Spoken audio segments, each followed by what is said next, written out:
Hi, it's Alan Gibbs again, and it's that time of the week yet again. And welcome to my podcast entitled Christ Matters. This is episode 5.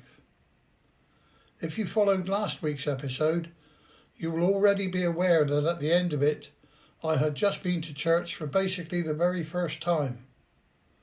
As I said before, I had previously only attended hatches, matches and dispatches, and never been to church for any personal commitment regarding following a faith of any kind.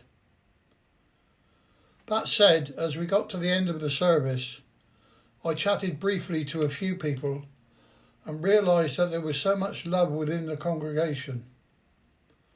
At that point, I wasn't sure if it was a love generated purely amongst themselves or whether it had anything to do with the love of God. But nevertheless, I felt I may return the following week, although I was unsure of any firm convictions as to what I expected to receive or achieve by exploring this path any further. However, I decided it was at least worth one more visit. Fast forwarding a week, and of my own will I decided to sit elsewhere in the church so that I could interact with other members of the congregation, enabling me to start conversations with people I hadn't met before, and this allowed me to hear many other stories of their having followed their own faith journeys. My wife also attended with me on this occasion. She had been working on the previous Sunday, so was unable to join me. But she has always supported me in whatever decisions I have made, both as an individual and as a couple, and I remain so indebted to her for her unfailing love and support over the last 48 years. When we reached the end of the service, we decided to stay for a coffee, and a lady called Bronya approached us, and after a few minutes introduced us to Tom Collins, who has since become her husband.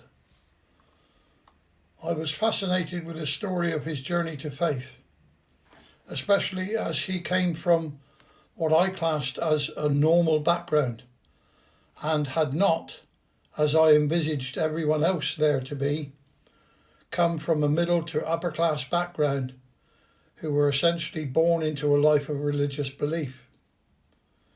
It took some considerable time before I came to the realization that God's people are a hugely diverse group of people, all with a common bond of fellowship and belief, and their individual testimonies as to their personal reasons for being on this spiritual journey are so many and so varied that I had no option but to question my own unbelief and to look at the profound effects that belief in the eternal love and faithfulness of God for those of us that choose to follow him can have on how we live and how we interact with our fellow man.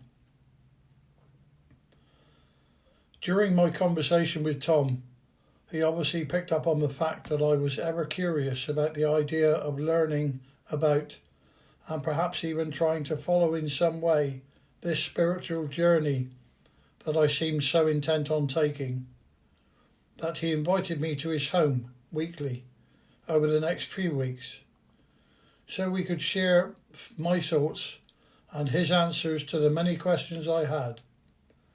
And I remain indebted to him for starting me on a correct and straight path towards spiritual enlightenment through the teachings and sacrifice of Jesus Christ.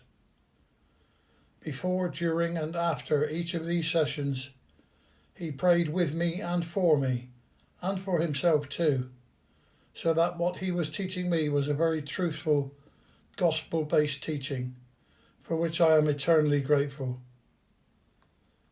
At an early stage within these meetings, he gave me a book entitled Basic Christianity, written by John Stott, and in it was a prayer for Jesus to come into my life and effectively to create within me a new person with a different outlook on life and faith.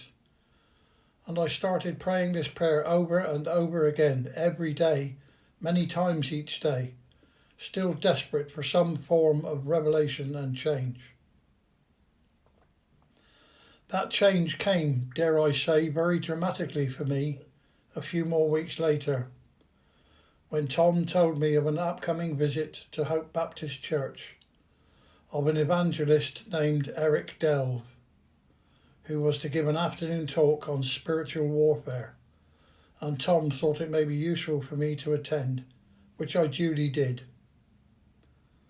Halfway through the afternoon, Eric was walking down the central aisle of the church, while still talking, when he suddenly stopped and looked me straight in the eye, pointed at me and asked my name. When I told him it was Alan, he said, "Alan, God has a special plan for you. I don't know what it is, but I know he has a plan for you." Well, you could have blown me over with a feather. Here was a total stranger telling me that someone I had never believed in me. When his talk was over, he invited people forward if they wished to be anointed, and I was up like a shot, shaking with emotion. When I approached him, Andrew Gardner introduced me as a new member of the congregation, and Eric walked to one side and returned with a small wooden box in which was a Roman nail from the same era and of the same type that was used to nail Jesus to the cross. And he asked me if I would hold it whilst he said prayers over me. I was so overcome with the emotions stirred up, I could not stop the tears flowing as I thought of my recently departed mother and what might she make of everything that was happening to me now. As this particular day was drawing to a close, I was wondering to myself whether I was using all that was happening as a crutch in some way to support me through the difficulty of dealing with my mother's death. I'll be totally honest at this point and state that this possibility has crossed my mind, not only on that occasion but several since, until that I finally realised that all this has been God ordained, and I am so thankful to his divine intervention in my life. After a good night's sleep, when I awoke, I just felt a different person. I felt really calm, really serene, with what seemed like an aura of peace and love surrounding and infiltrating my whole being. Overnight, unconsciously, I stopped swearing. As a lorry driver for many years, swearing was my second language. And I just felt so different. So that's my journal insight for this week, and hopefully we'll carry on a bit more during episode 6. I also hope in the near future to enhance this podcast further by introducing some guests and guest thoughts and some more in-depth topics within Christianity and how the teachings of the Holy Bible are still so relevant in today's world, as well as continuing with some added poetry. My Bible verse of choice this week is taken from the ESV, John chapter 3, verses 16 to 17. For God so loved the world that he gave his only Son, that whoever believes in him should not perish, but have eternal life. For God did not send his Son into the world to condemn the world, but in order that the world might be saved through him. My poem this week is entitled A Mere Chance, and I hope you enjoy it. I watch the sunrise each morning, replacing the dark serenity of light with an ascending majesty of brilliance as the world awakens to a new dawn. I watch the trees dance in the breeze as the birds elegantly pirouette across the sky.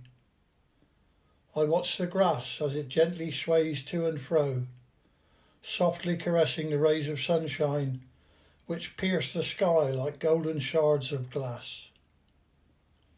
Flowers glow with radiant colours, like candles flickering in the wind.